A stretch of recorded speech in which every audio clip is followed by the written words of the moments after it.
Hi, this is Tom Stokel, Global Technical Lead for AutoCAD Product Support. In this tutorial, I'm going to walk you through the process of doing a standalone installation of AutoCAD 2010. The difference between a standalone installation and a network installation is that a standalone license allows you to run an Autodesk product on a single workstation, whereas a network license requires connection to a machine running a network license manager in order for AutoCAD to get a license to run. One of the keys to a successful installation are the things that you do before you begin. This is preparation and information that you gather before you actually begin the install process. The first thing I recommend is review the installation documentation before you begin installing. Take time to familiarize yourself with the docs that are there. There's a lot of documentation that's available on your installation media, and you can also get at this information from within the installer. Many of the questions that were asked in product support are already addressed in the documentation that comes with the product. So take a few minutes and familiarize yourself with the docs. The next thing to do is check your system requirements. Again, this is information that's available in the documentation, and you can also get this information from the Autodesk website. Make sure that your machine has enough RAM, enough free hard disk space, and that you're running a supported operating system. Then confirm your administrative permissions. In order to install AutoCAD, you must have administrator permissions.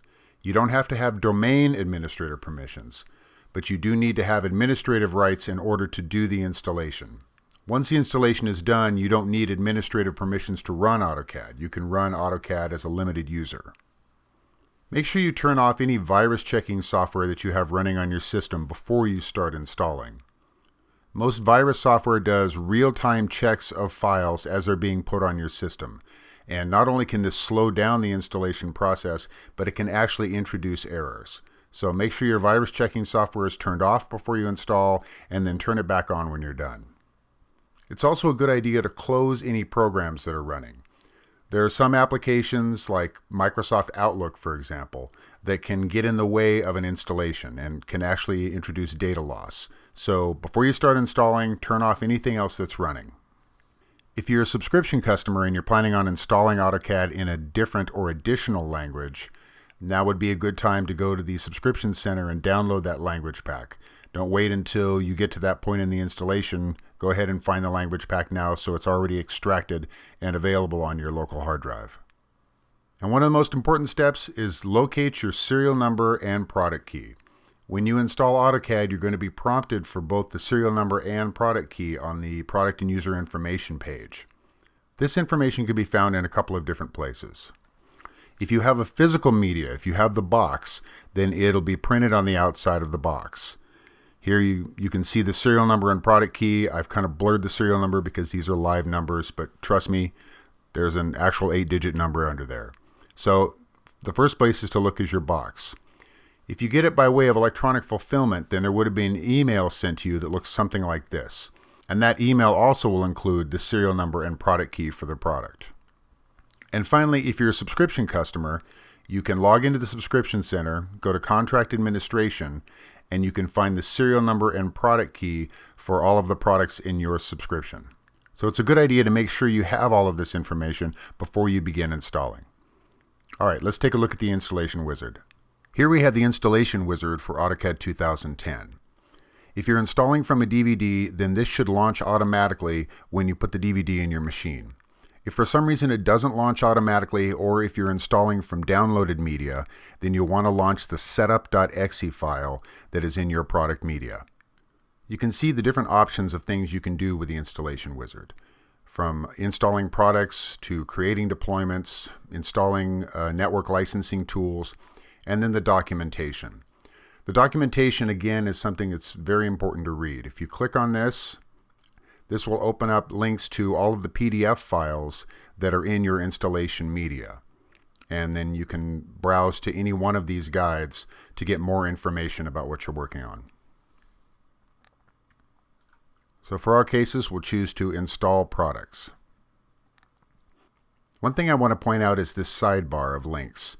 These are links to most of the commonly asked questions and information that you'll need to do an installation. A quick start guide, the full installation guide, reviewing system requirements, graphics card driver updates, and information about installing Design Review. These links will change depending on the page you're on. So it's a good idea to kind of keep an eye over there and just see if there's information there that you may need. So it's already pre-selected AutoCAD 2010, and this is an English version, so that's the only option available to me.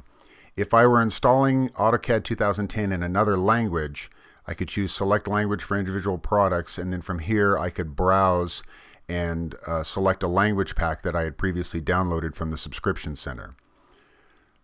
I'm not going to spend any time going over that. I've covered that in another video, and you can review that separately. So we'll just take English and hit next.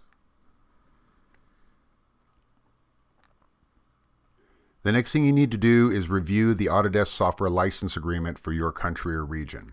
You need to accept this agreement before you can proceed with the installation. So you can read through it, and then once you're done, you hit accept, press next. On the product and user information page, this is where you'll enter your serial number, product key, and any information. If you haven't purchased AutoCAD yet and you don't have a serial number or product key, you can enter all zeros in these fields and it will install it as a 30-day trial version. At the end of 30 days, you'll need to activate it in order to keep using it. The information you enter here is permanent and it's displayed in the help menu, and you can't change this later, so you need to make sure you put the information in correctly. At this point, you can choose to either do a typical installation or you can choose to customize the installation. For a typical installation, the license type will be standalone, install type is typical, express tools are installed, and it'll install to a default location. If you choose install at this point, you'll get one more screen that lets you know you are using a default configuration. It just wants to make sure that that's what you meant to do. So I'll say no at this point to show you a custom configuration. So to do that, choose the Configure button. First thing to choose is whether you're doing a standalone license or a network license installation. In our case, we'll just leave it at standalone, which is the default. And now you can choose the installation type. And I will choose Custom. And at this point, I can choose to not include certain features or add features that are typically excluded. For example, if I don't want to include drawing encryption, or I don't want to include the license transfer utility, I can uncheck those from the list. Also, I can include those items that are not included in a typical installation, such as tutorials for Visual Lisp. I can choose whether or not to have an AutoCAD shortcut created on my desktop, and I can also change the default installation path. At any point, I can get back to the original default settings just by choosing the Restore Defaults button. And I'll choose Next. Now the installation wizard has contacted Autodesk to find out if there are any service packs available. So at this point, I can choose to let it download the one service pack that's available for AutoCAD 2010, or if I've already downloaded service packs to my local drive, I can choose this option and then add them into this list, or I can have it not include the service pack at all. I'll choose to let it download the service packs. Once the download is complete, I can press Next, and I have completed the configuration. I'm now ready to begin installing, and I'll do that by choosing Configuration Complete. It gives me one more chance to review any of the settings that I've changed, and I'll choose Install. It begins by installing the different components that are needed, such as DirectX 9, and then it moves into installing AutoCAD and then the AutoCAD English language pack. This list may vary depending on what you already have on your system. For example, if my .NET installation wasn't up to date, you would see that in the sidebar as well as another element that's being installed. So I've skipped ahead a few minutes and my installation has completed successfully. Again, the sidebar has changed to give me links to some of the commonly asked questions at this stage, such as migrating my settings, registering the product, activation, etc. If you want to view the installation log for what was just done, it shows this location here, and then gives you the option to view the AutoCAD README. I always recommend viewing the READMEs, so I'll leave that checked and hit Finish. And it brings up the AutoCAD README file. And this file has really good information about AutoCAD that may not be included in the documentation. So now I've completed my installation and I'm ready to launch AutoCAD and go through the initial setup and activation process. In summary, I walked you through a list of the things you should do to prepare yourself for a successful installation and the information you should gather ahead of time, and then I walked you through the process of actually doing the installation. I know this was kind of a quick trip, but I hope I've given you enough information to help you with your next installation of AutoCAD 2010. Until next time, thanks for watching.